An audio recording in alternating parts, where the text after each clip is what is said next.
Alright guys, the last game for C9 versus FlyQuest blind review. I did check my mic one more time, and I think I did actually make the best fix that now it's far more clear, less cutouts. So let's get into it. What comments do we have, and what do we think about the series? Well, FlyQuest look quite outmatched in terms of macro and just map movement and everything. They decided to go with a Kalista Renata lane into Sivir Bard, which I'm not gonna lie. I mean, like, obviously, you know, the biggest issue that Sivir has is in dueling, like fighting 1v1. And so that's something Kalista does well in. So they're really, really putting everything onto their bot lane to, like, work out. Because, of course, if the Kalista just, like, kind of dies out, it's going to be really bad. Now, they also have an advantageous top side for Aurora to play into Gnar. And what we're going to see is where are they going to path. Because the natural thing to do in this series so far is they go into bot, they play for drags, and top lane is isolated. Technically, FlyQuest could play in the top. It'd be really awkward to do that for the Kalista, so they kind of have to play in the bot. If the C9 duo can manage on their own, technically they could play in the top, and if the Aurora goes down, then that's going to be pretty problematic. And then they have a basically facing probably the hardest mid matchups with Orianna into Akali's, and Quad is not really a known melee player. He has tried playing melees before, and it hasn't really worked out the best, so not the greatest. And then we have a Wukong, who, like, obviously has a ton of CC, which I think overall, if this was a good Akali, I think there's potential for sure. You know, I guess it really just depends on how Quad plays. Like, I feel like the bot lane will still be fine. Hopefully Gakos will be fine, but if Quad can do work, then it's a doable game.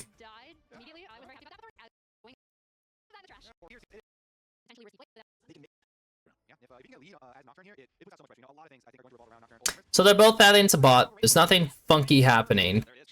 Massu is able to get good trades onto Sven. So, as you expect, you know, this is what happened. He actually takes a base. So, the upside is that FlyQuest can do a 3-wave cheater and buy Cole and just get their conditions back up. And, I mean, that might be what they end up doing in the end of the day, because, like, having full conditions, no pause is probably the best thing, yeah, that they're capable of. Quad is down 3 CS, which is not the worst.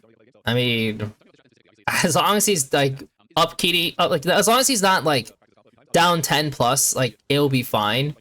But otherwise, you know, like, it could be rough. So, also because he does the cheater, the Kalista, yeah, they don't have access to the wave. So what we're gonna see here is C9 able to get the wave in a position which they can move first? Cryo's kind of just, like, face checking. And the worst part about this situation is that Quad hasn't taken a base yet, which is fine. I mean, like, you're never expecting him to move into the river. So we're fighting for the river, but Orianna is running down, and it's basically...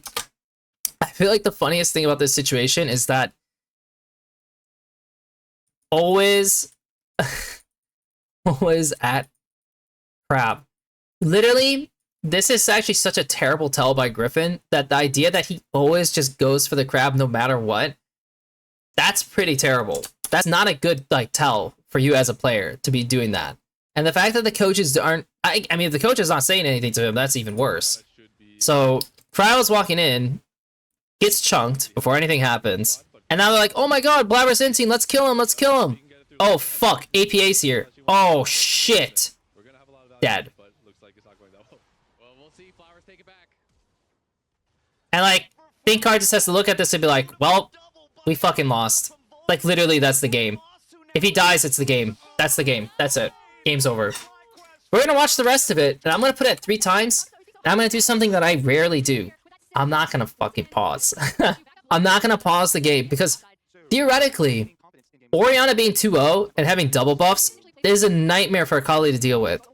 The Kalista dying and the Sivir suddenly having a BF sword, that is awful. That is so hard to deal with. And again, Gakos is doing what he's supposed to do. I mean, he is winning a expected lane matchup. Like, it's the first this is the second game. This is the second game where he's had like a good matchup per se. I mean, it's not like Rumble into Asante's like necessarily like a hard win matchup, but it's certainly a very doable one. So he's doing what he needs to do. Let's go ahead and get rid of the volume so you don't hear this like sound popping up the entire time. I don't mind it because I watched like VOD so much, but for me, yeah, for viewers, I know I've had viewers before say like they don't like it, so let's go ahead and mute it. So they get the first drag. There's more camps to do. Nocturne's looking for 6, and he'll get it, you know, once he clears these camps. They're trying to fight, like, you know, Massu's trying to flex forward. Hopefully, you know, with the Nox 6, they can make a play on... Oh, so they get a kill mid. I was gonna say, like, maybe they could transfer into bot to help them a little bit, but they actually do it on mid, and APA actually dies. And I said I was not gonna do pauses, but I just wanted to like, quickly see this. Yeah, I mean, it's just an offset for Wukong, so it's a good play. I mean... It's just a good play. I mean, he was 2-0, and so he dies. So that's great.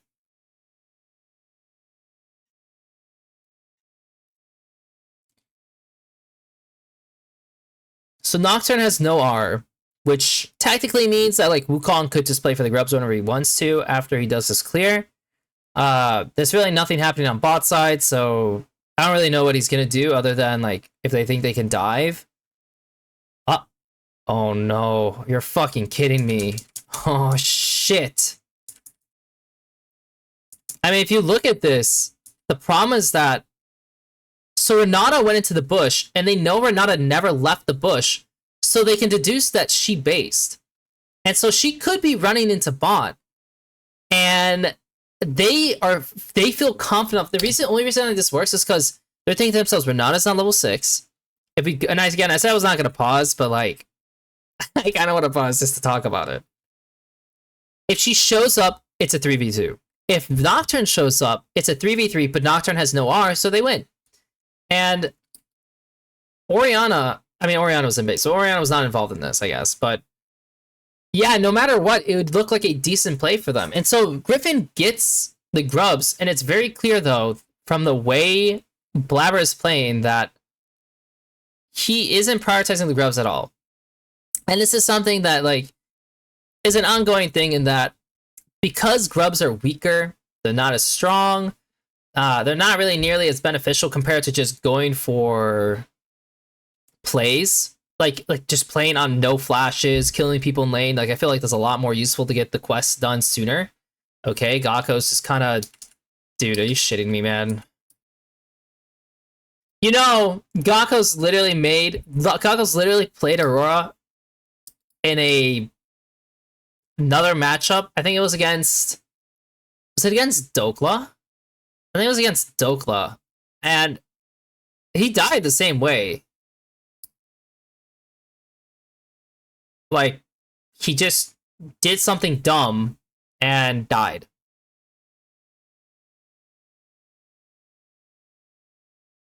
Maybe it was Castle. I don't really remember who it was exactly. No, I think it was Castle, actually. So we get into this drag fight. So like the game is like at least close enough. I thought it'd be GG, but like with a few like offsets, like it's technically doable. Sven is pressing in deep. He has to burn his flash, but there's no knock-R. Okay, Cryo's like individually walking up, but that's mostly because he has Kalista R. And kind of sucks that Griffin went in so early. I mean, he does look like he's inting, right? I mean, he did miss his Q. But the Kali's not coming yet. So, like, he can't really go in yet. Even though he's inting, like, you can't really go in yet. And so nothing happens for Griffin. And I'm kind of curious, could they have gone in themselves? Like, I guess they don't necessarily want to because they're afraid of Renata R. And so they don't want to get, like, multi-comboed. So that shows that C9 has a lot of discipline to not, I guess, overreach. That's the main thing. Because, like, again, what would happen here is, like, Blaber would have to, like, E in. Q and R, but also he doesn't see these guys at all. This is a blind spot. So if he goes in, like, I mean, the Renata R could literally just be showing up with the flash, and it would be pretty awful for them. So I think it's really good. I mean, it's just good discipline by C9 for how that starts. And yeah, I mean, Blaber secures it. It's a little spicy, right? Like, it's kind of scary because, like, they could just go on him, per se. If you're quad, I mean, like, you're literally using your R. And he walked into the knockup, which, all in all, he should be able to just play into Wukong still, and he kind of fucks it up. And at least they get the Orianna, I guess.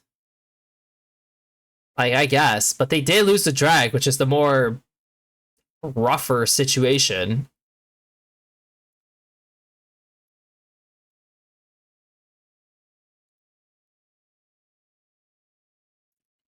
So they cheese the brush and they get a kill.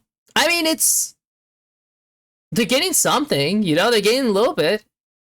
The Orianna has no flash as well, so the next Nocturne ulti can go on mid.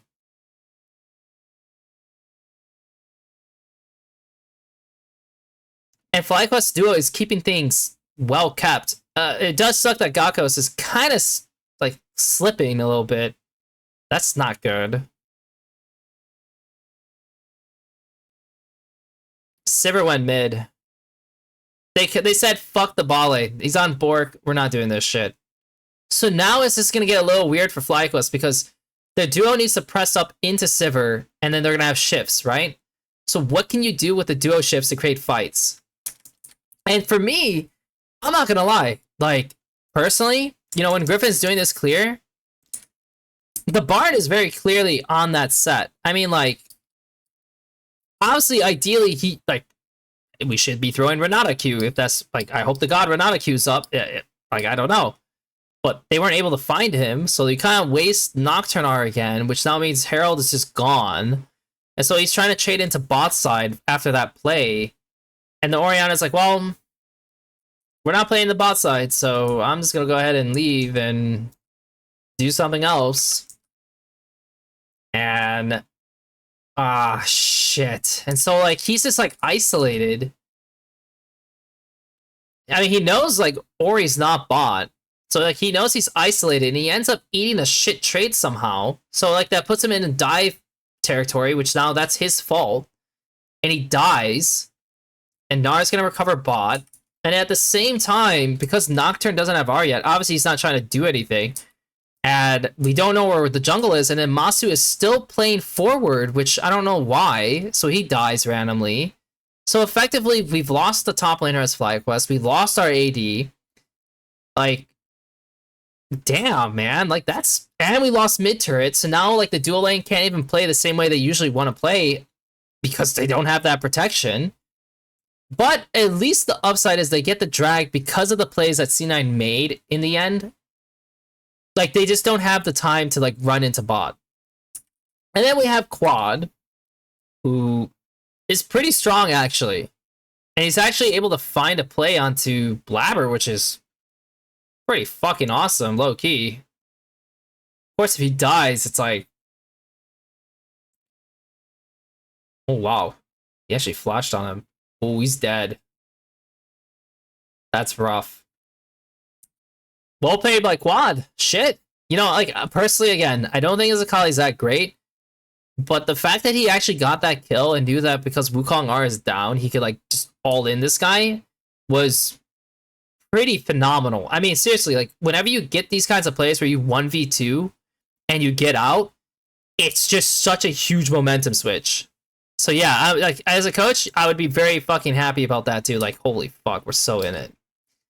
Now, there is no Nocturne R. There's no Nocturne R going into this fight. It's just a crab, though. So they didn't want to pull it. I mean, they do have Mega. They do have Mega Gnar. But I think they're just really scared of the Akali. I think they're just scared about the Akali, and I think also it's just... The Aurora's already on bot side. technically. And I think they're just thinking about the scaling aspect. They're just thinking, you know what? We're in a good position to win the game if we don't int. And so I'm sure the Sivir is the one who called it off. I'm pretty sure I'm certain Sven is the one who said, we're not doing this shit. Like, give me more time to get items. You know, we don't need to like try to lose the game off a crab fight. Even if we have Mega Gnar, we have 4 people, we have Ori TP, we don't have to take this one. Great Bard ulti. Good Bard ulti. Yeah, here comes the Wukong R. That guy's dead as shit. Nice. Well played. Well played. And if you look at this situation, I mean, look at how the map is playing out. So Renata is coming off the map, and the Nocturne is, like, taking his bot camps, right? They spot the Bard, and they're like, oh, shit. Are they going to pressure us on bot side? We don't 100% know where Wukong is. So they start leaning into bot side, and then the Wukong shows top side. So now it's like, oh, they're playing on top side, actually. The problem is that once the Bard shows this way, why did they go for the play still? Like, no offense, but you knew Bard was on top side. Your support is late. I mean, the 80 is trying to shift to make this work, but it's like, man, it's like you just kind of overforced it, and just like it's like you don't care. It's like you just went for it for no reason. And so, oh man, you're fucking kidding me. It's gonna be a fat Aurora damage, that's for sure.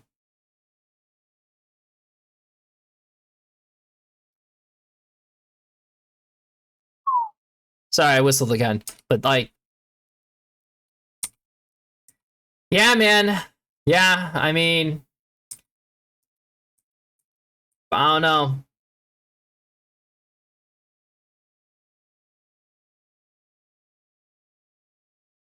I don't know. And if I'm thinking as Cryo, you know,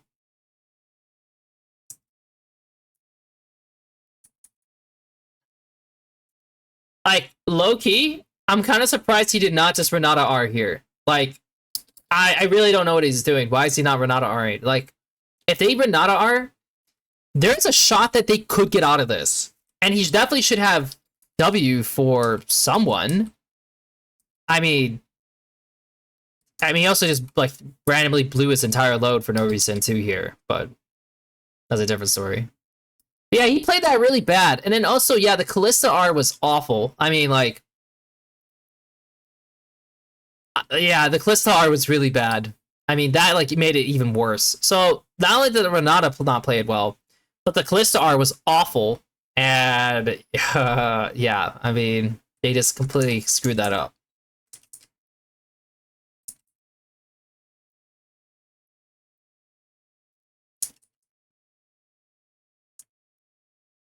And now look at this part of the map. No one is showing bot. No one's bot. The Orianna just shoved this. You don't have vision of this river besides this location. You don't see her there. They pushed out top. It's very obvious they're playing in this region. Very obvious. Like, again, the Orianna did not show there. The Kali, like, showed she did not show there, but the Kali has no TP. No one has TP. So you have to be really careful. Nocturne is just like walking his jungle like no fucks given. And he dies. C9 picks him off. Very patient, very standard. He's dead. This is gone. Gakos ends up just killing himself for fun. The dragon is gone now.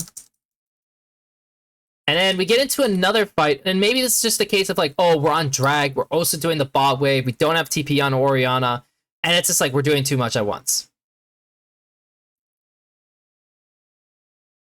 And it kind of looks like that. I mean, Griffin did enough damage, which, like, pretty fucking impressive he had the damage to do that.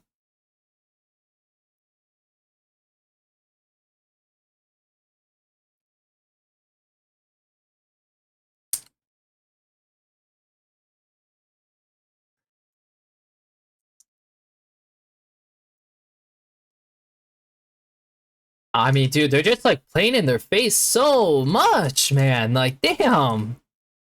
Like, if you look how this goes, like, Thanatos is the last man standing. He's fine just chilling out and doing what he's doing, right? Like, Vulcan is also having a very good series. So they're still playing in front. You know, Quad is getting out pressured. Quad has to like lose his shit, which I mean that sucks. He actually dies. And then they still are extending it. And then Massu jumps in, which ends up getting him picked off because they know he has no flash. So now he eats shit. And now he's just dead. And now that guy's dead. And it's just a snowball. It's a huge snowball. And I assume the game's over. The game's surely over. The game's just over. So, watching this game, for me, it's like, he did great. I mean, he was in a losing matchup, and it's the same case, I think it was Castle again. It was the same case with Castle that your Aurora is the most obnoxious top laner, for the most part. She just wins lane, she's really hard to catch. It's completely on Aurora to really screw things up for you to actually get in there, right? Luckily enough for Gnar, like eventually he can do some stuff, but still it's not easy, especially when there's no jungle interaction, and he won out. For Gakos, again, it's a bad game. I mean, he had very little pressure, but outside of like the first 12 minutes, which he was supposed to have, he did nothing in the game, and then he kind of just died out. For Griffin, you know, he screwed up the river fight by trying to fight the river. He then, which would have GG'd the game. So, like, literally, that was a game-losing play in 4 minutes, which is just something you must always avoid as a player, and he did it. He did make a positive play on mid, which was great. And so Akali is, like, back in the game, and so that was a really good play by him.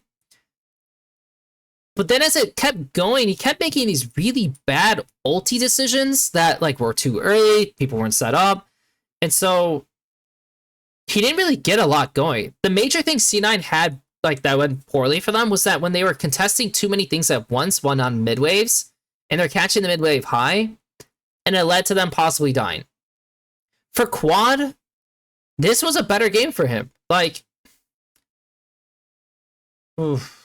Like, do I want to say it's good? It's probably just okay good still. Like, I think, like, a better Akali would have done more regardless, but I think he did play better than I thought on the champion, and he was their big star. For Massu and Cryo, I think they were just trying too much, and they just were not very well coordinated with their jungler in this game. I think in the laning phase, and so like this is like why like they deserve the okay in the end, because in the end of the day, they did pressure bot lane enough, they killed them bot lane, and they were an established strong force after early game. So that deserves an okay no matter what. But you did die a lot from doing some poor contests, poor movements, and in the end of the day, like it's just really hard to win when games are like that. For Blaber, he did good. Once again, he had a really good game. For APA, you know, he had a okay good game, because like the okay part comes from the fact that he's had some deaths that were really not ideal. And for Sven, you know, again, he was just fine. You know, I think he wasn't really a huge standout player, but I think what Sven did is he did enough to not lose the game.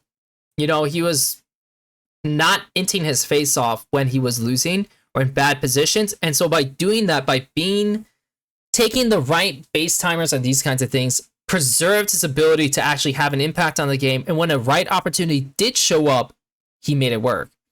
And for Vulcan, he was good. And so for me, funny enough, what was the major difference?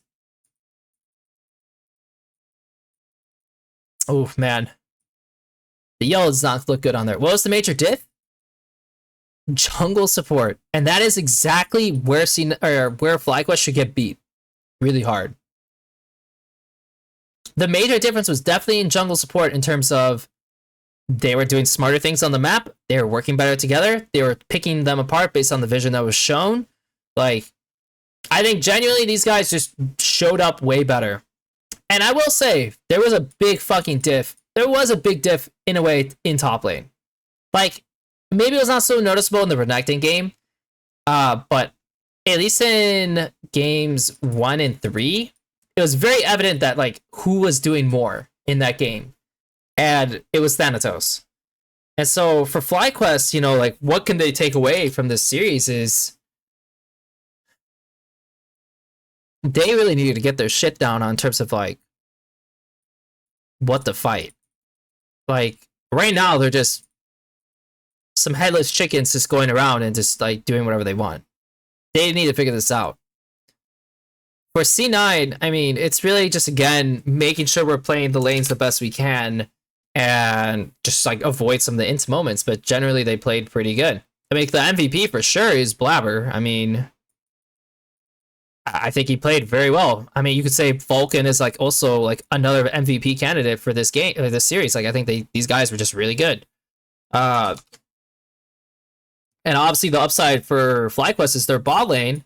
But now the problem is if people focus on that, what are they gonna do? Like, if teams start focusing on FlyQuest's bot lane, and they also focus on like choosing the right fights because Griffin just always does like weird things, like bad things, they'll just fall apart. And until they fix it, this is gonna be what it is. So thanks for watching, guys. This is the third game. Eventually I'll do a full recap of both series in a shortened form, but for now I just wanted to go over these one at a time.